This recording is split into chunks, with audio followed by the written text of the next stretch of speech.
एक एक बंदे को हिसाब देना पड़ेगा, घबराना नहीं है तुमने। फिजा अली कुछ शर्म करनी चाहिए। इस तरह आपने अपनी शो की टीआरपी बढ़ाने के लिए उसको इतना सैचुरेट कर दिया। फिजा जी अब तो खुद ना बच सकी, खुद ना अपने आप को बसा सकी, तो आप दूसरों के घर उजाड़ने पे आ गए। आपने एक दफा भी नहीं सोचा?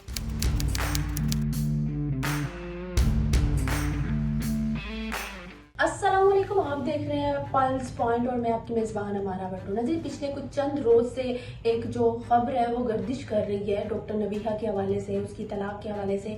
फर्स्ट ऑफ ऑल तो बात यह है कि फिज़ा अली के शो में डॉक्टर नबीहा जाती हैं और कुछ बात ऐसी करती हैं ससुराल को लेकर, तो जिस पर बात थोड़ी होती है, लेकिन डॉक्टर नबीहा की तरफ से इतनी बात नहीं होती। लेकिन देखा जाए जो फिज़ा अली हैं उनको कुछ शर्म करनी चाहिए। इतना ओवर रिएक्ट साफ समझ आ रहा है कि आप एक्टिंग कर रही हैं और फिर आप कह रही हैं मैं आपकी बहन हूँ, आप मुझे अपनी माँ समझे, बाप समझे, वट एवर जो किस्म के भी आप अल्फाज इस्तेमाल कर रही थी उस टाइम कि मैं आपकी बहन हूँ। बहनें बहनों का घर बनाती हैं फिजा जी, बहनें बहनों का घर उजाड़ती नहीं है। जिस तरह आपने अपनी शो की टीआरपी बढ़ाने के लिए उसको इतना सैचुरेट कर दिया, उस सिचुएशन को बढ़ा चढ़ा कर मीडिया में पेश किया, जी मीडिया आपके साथ है, हम आपके साथ हैं, हम आवाज़ उठाएंगे। देखिए ऐसा कुछ नहीं होता। एक जो अज़दवाजी ज़िंदगी होती है, एक मियाँ बीवी के दरमियान जो एक तल्लुक होता है, अगर वो सोशल मीडिया भी इस तरह सारे मियाँ बीवी आ जाएं तो ये तल्लुकात समझे सॉल्व होने की बजाय बिगड़ना शुरू हो जाते हैं। तो मेरा सवाल फिज़ा साहब से है कि फिज़ा जी आप कहना तो नहीं चाहिए, आप तो खुद ना बच सकी, खुद ना अपने आप को बसा सकी, तो आप दूसरों के घर उजाड़ने पे आ गए। आपने एक दफ़ा भी नहीं सोचा कि जिस तरह की मैं रिएक्ट कर रही हूँ उसके घर में, उसने घर जाना है, उसके शोहर अगर ईगो पे ये बातें ले गए, उसके शोहर को ये चीज़ें बुरी लगी तो क्या होगा।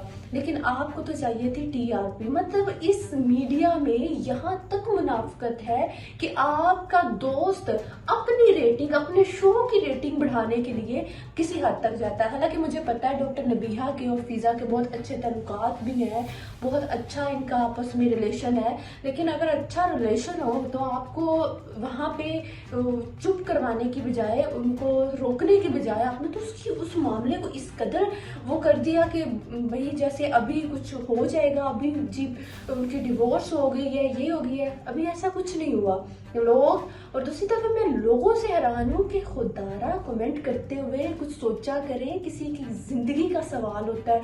हमें पता है इतने दिन शादी चलेगी, हमें पता था ये होगा वो होगा, ऐसा कुछ नहीं होता। अगर मैं डॉक्टर नबीहा की बात करूँ तो पर्सनली मैं उसको जानती हूँ, मुझे 3 से 4 साल हो गए उनके साथ काम किया है, बहुत अच्छी हैं। हारिस को भी मैं जानती हूँ, उनकी तंजीम में काफ़ी देर में रही हूँ, मैं उन लोगों के साथ उठना बैठना पर्सनली। अच्छा, अगर ऐसे मसले मसाइल थे तो डॉक्टर साहिबा आपको पहले पता था, आपको ये चीज़ें पता थी। इवन दैट कि डॉक्टर साहिबा शादी से पहले भी बहुत इस चीज़ों को लेके अपसेट होती थी हारिस को लेके, लेकिन उसके बावजूद भी उन्होंने अपनी वफादारी निभाई, उन्होंने अपना वफादारी का सबूत देते हुए उससे शादी की। ऐसा नहीं है कि उनके सामने चीज़ें नहीं थी, उनके सामने शुरू से चीज़ें थी, लेकिन डॉक्टर नबीहा ने अपनी वफादारी निभाई। अपनी शान को कहते हैं ना, एक औरत जो होती है वो वफादार होती है। तो दूसरे नंबर पे हारिस साहब को देखा जाए तो उन्होंने बयान जो भी दिए, जो भी आपके मामलात है, तो खुदारा ये जो एक जिंदगी है ना, जो आपको एक मियाँ बीवी का रिश्ता है, वो जितना प्राइवेसी में होगा, जितना दो लोगों के दरमियान में होगा, तो मुझे लगता है कि वो कामयाब रहेगा। जितना आप उसको मीडिया पे घसीटोगे, जितना अपनी पर्सनल लाइफ को मीडिया पे लेके आओगे, तो ये कल को आपके लिए ही मुश्किल हो सकती है। और अफसोस तो मुझे फिज़ा अली पर होता है कि अफसोस है हमारे मीडिया के ऐसे दोगले दोस्तों पर और ऐसे दोगले मीडिया पर कि जो किसी का घर बसाने की बजाय घर तोड़वाने पे लगे हुए हैं और अपनी टीआरपी बढ़ाने पे लगे हुए हैं। तो मुझे इस तरह का बहुत अफसोस होता है। अल्लाह रहम करे, अल्लाह ताला इनको हदायत दे।